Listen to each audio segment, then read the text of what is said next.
Michel Thor, je crois que vous êtes, vous allez m'arrêter si je me trompe, d'origine méridionale. Quel effet ça fait de se produire dans une ville comme Carcassonne? Est-ce que ça fait plus plaisir que de se produire dans une ville du Nord, ou est-ce que ça n'a plus d'importance au bout de quelques années? Et d'une manière générale, est-ce que le public du Sud est différent du public nordique? Oh, pas vraiment, non, non. Enfin, moi, ça me fait bien sûr toujours très, très plaisir de redescendre vers le sud, hein, mais ça pour des, je veux dire, pas au niveau métier, pour des raisons personnelles, parce que je me sens chez moi, parce que on a une autre lumière ici, on a, je veux dire, même les gens, bon. Je veux dire, la région où on vit fait qu'on a une certaine mentalité dans une région, dans une autre. Bon, enfin, je me sens bien chez moi ici. Ça, je vous dis pour des raisons personnelles, bien sûr. Maintenant, public, non. Je crois que les gens, lorsqu'ils viennent vous voir en spectacle, bon, bah, c'est parce qu'ils vous aiment bien et en général vous accueillent bien dans le nord, dans le sud. Partout. Enfin, je vous dis ça, mais cela dit, avant d'entrer en scène, ce que je vous dis là, les gens qui sont dans la salle, c'est parce qu'ils vous aiment bien. Avant d'entrer en scène, je peux me le dire, mais j'ai peur quand même. Au bout de plusieurs années de carrière, c'est pas possible d'éliminer le trac. Ah non, non, je vous assure, au contraire, ça va en s'amplifiant. Je crois que lorsque j'étais beaucoup plus jeune, lorsque j'ai commencé, j'étais, je crois, plus sûr de moi qu'aujourd'hui.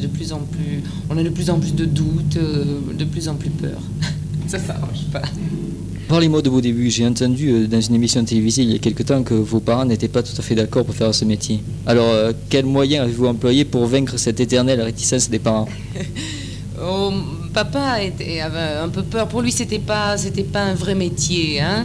Voilà. Alors, cela dit, je le comprends tout à fait. Je veux dire, j'avais 14 ans. Enfin, j'avais envie déjà depuis très longtemps, mais à 14 ans, ça avait l'air de se dessiner plus sérieusement. Et je comprends très bien maintenant. Je comprends mieux lorsqu'il me disait que c'était pas lorsqu'il me disait qu'il avait peur et que c'était pas un vrai métier et que voilà, il voulait que j'ai autre chose de sûr d'abord et puis bon, maman était quand même d'accord. Elle m'a accompagnée à Paris. Elle a fait l'impossible pour m'aider, bien sûr, parce qu'elle avait eu envie, lorsqu'elle était plus jeune, elle avait envie aussi de faire ce métier. Alors elle essayait, je crois, à travers moi un petit peu de réaliser cette chose.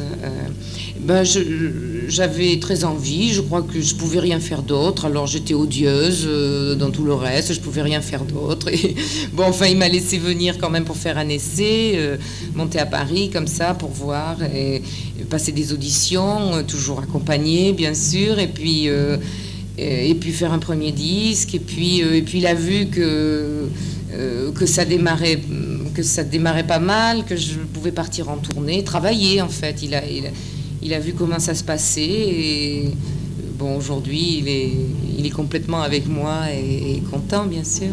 Est-ce que vous avez de mauvais souvenirs pour de sérieux accrochages avec votre père, ce sujet justement?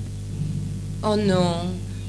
Non, parce que je vous dis, aujourd'hui, je le comprends bien, hein, bien sûr. Je crois que lorsqu'on est parent, après soi-même, on veut que les enfants aient quelque chose de solide. Je ne veux pas dire que ce métier n'est pas sérieux du tout. Au contraire, c'est un métier très dur et au contraire. Mais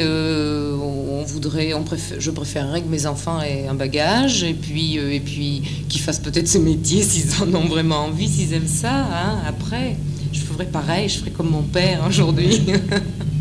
Parlez-moi de votre entrée dans le métier, les premiers disques, la difficulté peut-être. Oh, la difficulté, c'était de trouver des chansons.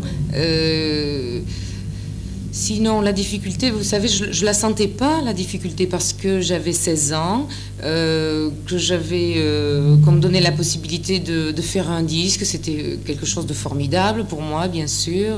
J'en rêvais depuis toute petite et j'avais la possibilité de faire le métier que j'avais choisi, que j'aimais depuis toujours. Et donc, il n'y avait aucune difficulté. Je vous dis, j'étais beaucoup plus sûre de moi à ce moment-là. Et il ne pouvait rien m'arriver, c'était formidable, j'allais être une grande vedette et tout, j'allais tout casser. Non, je ne sentais pas les difficultés. Après, bien sûr, trouver des chansons, parce que les gens ne vous connaissent pas, n'écrivent pas pour vous, il faut trouver des chansons quand même. Ça, c'était pas facile.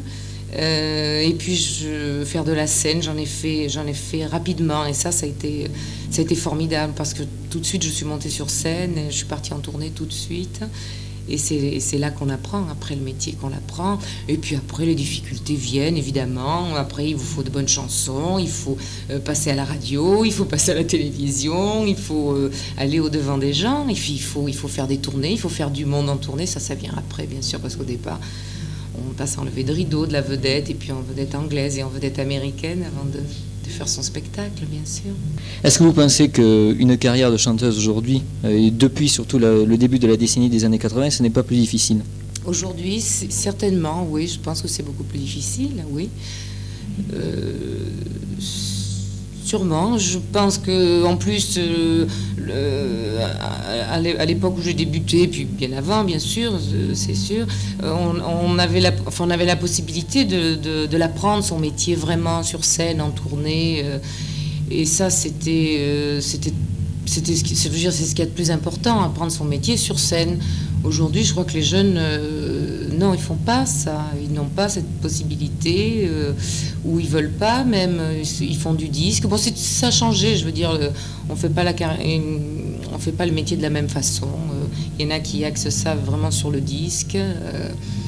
Moi, je trouve ça dommage, parce que j'aime tellement la scène, les tournées, avec une première partie et tout. C'est plus guère possible, ça, aujourd'hui. L'état de la chanson française, comment vous le jugez? Oh, bien, bien. On a de bons auteurs, on a des interprètes, non, aucun problème. Est-ce que vous pensez pas qu'elle est dévalorisée par le fait qu'il y ait beaucoup d'imports américains qui arrivent sur les radios partout, que c'est un peu lassant à force d'entendre uniquement des Américains au détriment des Français, justement?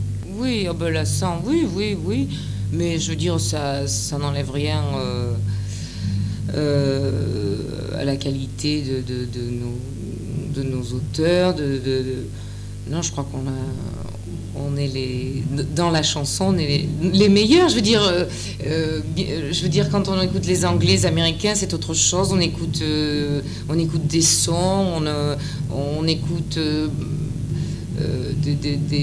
des sons, bon, musicalement, il y a des trucs formidables, c'est sûr, hein. Bon, mais enfin, je veux dire, au niveau de la chanson, on est les plus forts. Est-ce qu'il est possible, dans le métier que vous faites, d'avoir de vrais amis? Oh, je sais pas. C'est difficile.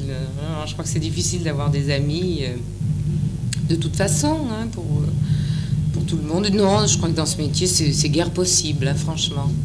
Est-ce que vous avez de bons rapports avec les autres chanteuses françaises? On n'en a pas beaucoup de rapports.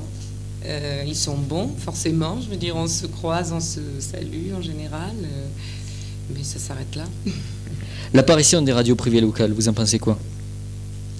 J'en pense beaucoup de bien, parce que c'est un côté...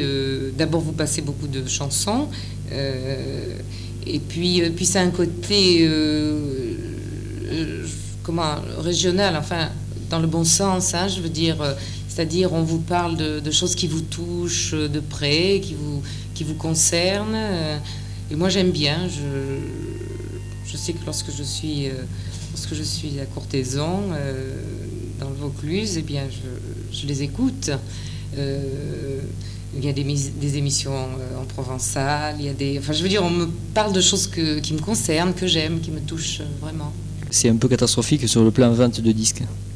Je sais pas, catastrophique. Disons qu'on peut enregistrer les disques et les disques se vendent moins bien. Ah oui, oh, bah, c'est comme ça. Oui, sûrement, je sais pas.